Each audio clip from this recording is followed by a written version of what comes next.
we're back. Another brew, another day, and another set of books. We're at YellowHammer Brewing today. They've been kind enough to let us in and give us some samples of their beer for us to match with our books, or rather, our books to match with their beer. Lauren, do you want to start us? Do you want to talk about the beer you have? I am drinking the Frankenhammer, which is a dark Belgian red ale, and it's a little chocolatey with some hint of cherries, and has a nice woody finish to it. So, of course, Frankenhammer, Dr. Frankenstein. I really wanted to do a biography of Mary Shelley, just because she is such a fascinating lady. If you've never read anything about her, we have so many biographies. Her mother was also a woman before her time. But when I was researching all the different biographies we had, I actually came across this novel from 2008, and it is actually written as though Dr. Frankenstein was a real person and went off to Oxford and befriended the Shelleys and Lord Byron. And so it has the stories of Frankenstein in it, his experiments, all that. And it gives a little bit of history with the Shelleys and who they were. But of course, it takes a lot of liberties with facts. Because I would hope so. But it's kind of like, what if the character did come to life and meet his maker, essentially. So it's a really neat book. It was opened with mixed reviews, but I liked it. I thought it was very smartly written, and I don't know. I thought this was just a great take on, if you've already read Frankenstein, if you've already know about Mary Shelley, that this is a neat book for you to try. This is really fun. And then the next book I chose is a classic, I think, and it's very small. It's very skinny. So if you just want something quick to read, or you want to read something to your children, this is great. Washington Irving's The Legend of Sleepy Hollow. It's a wonderful novel that kind of fits with this gothic kind of theme we have with Halloween gothic. With Frankenstein. A gothic novel really just means that it has to do with usually a grand building in demise, or a castle, and there's dark woods and there's ghosts. So pretty much The Legend of Sleepy Hollow. But it's about Ichabod Crane, a very superstitious schoolmaster, and he comes to this little sleepy town in New York, and I guess I remember Johnny Depp way too well in Tim Burton's version of this, but I really forgot what a weasel Ichabod Crane was. I forgot about that. Yeah, we watched it the other night with my kids, and I was like, I forgot that how different it was than any of the TV and movies that they base all this. But it's a great read. It's got a lot of that with the woods. It kind of reminded me of the woody finish of the beer. And it was a nice one to read with beer. And then my last choice, I took a page out of Heather's book and went with a YA book. Yes. This beer with the sweet and a little bit of spice to it, very woodsy. It made me think of like going up the Appalachian Mountains almost, and then I started thinking about Asheville, North Carolina, and then I thought about the Biltmore, and I thought, you know what? I know a great book that would be great with this. Serafina and the Black Cloak takes place at the Biltmore. If you've ever been there, this book is written in such a way that you really picture everything she's talking about. You remember the layout.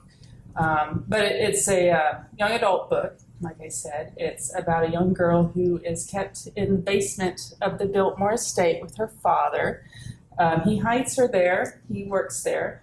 But she only comes out at night and catches rats and borrows books out of the library. And while she's there, she befriends the nephew of the owner of the Biltmore estate.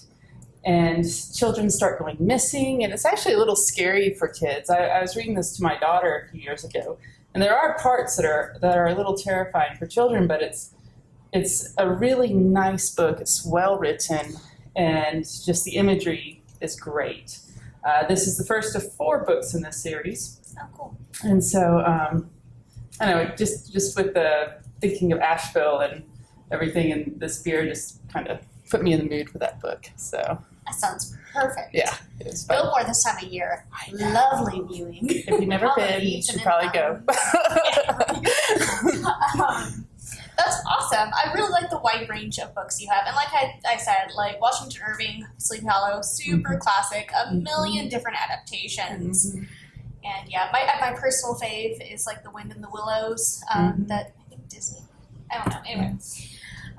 So I have the Bride of Frankenstein that I'm drinking. It is the exact same beer, except it's aged in red wine barrels. So it has that nice little lush quality about it.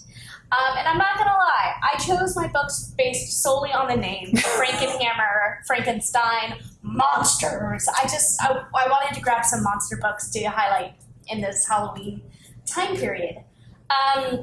The first I grabbed is probably going to be like the closest to Frankenstein-ish, closest-ish.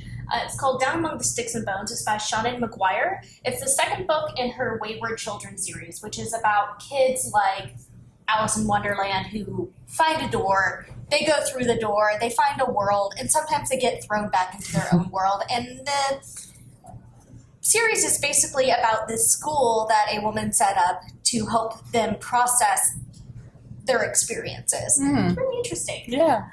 But this is one of the backstories to the school where a pair of twin girls find a land on the moors. We're doing the moors again.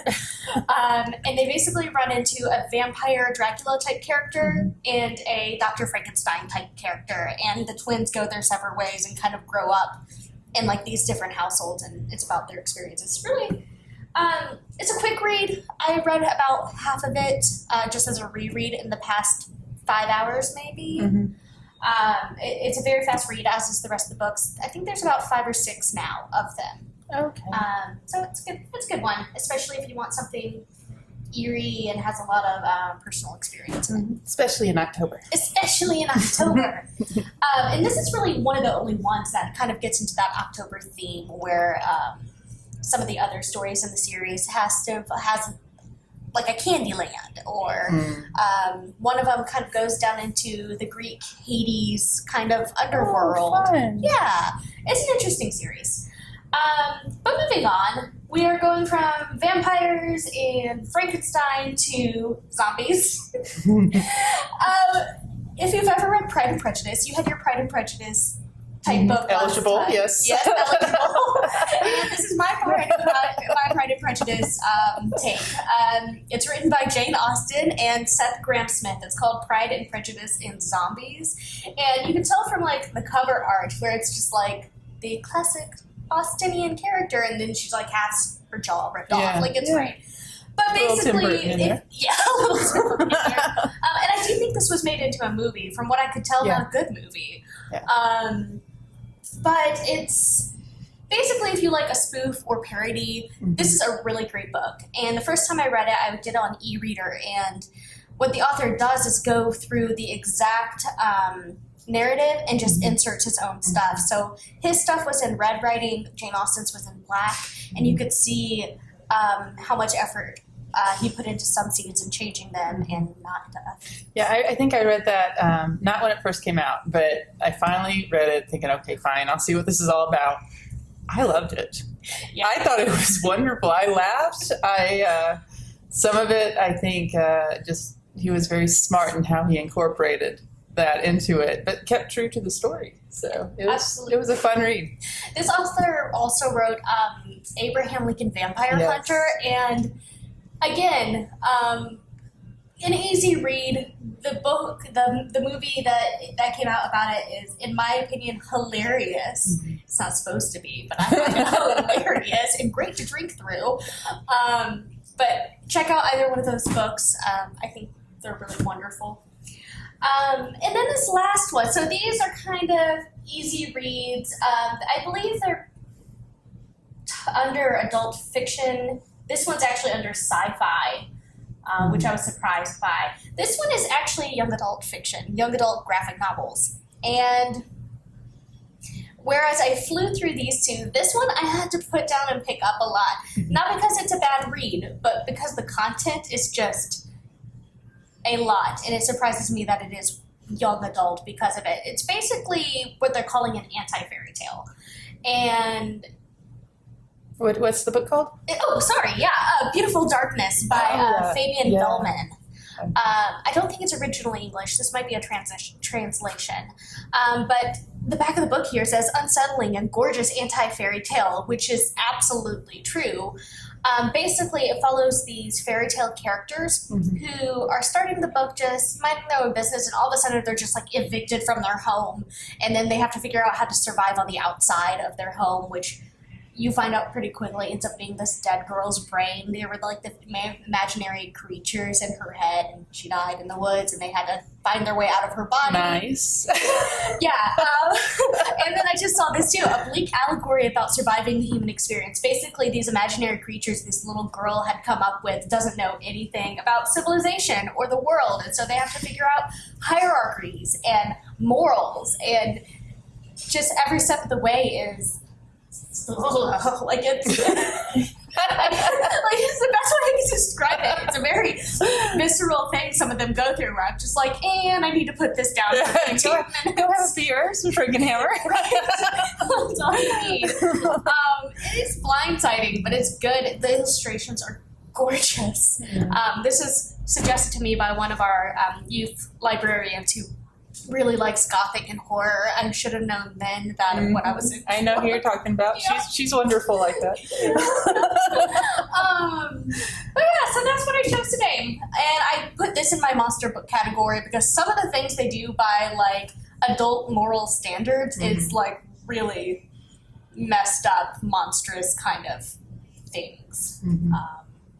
So yeah, if you ever want to know what happened to fairy tale imaginary creatures when their host creature dies, This is book for you. And again, it's a kid's book. So yeah, and it's a kid's book. So readers beware. You might need to be a bit of an older kid to read this and understand what's happening. But yeah. It's good for this time of year, though. It is great for this time of year. But those are the books I have. We really hope you join us next time again. And don't forget to subscribe to the library's YouTube channel and all the wonderful things that you will find there. And thanks again to YellowHammer for having us and letting us sample their beers. Yes. Bye.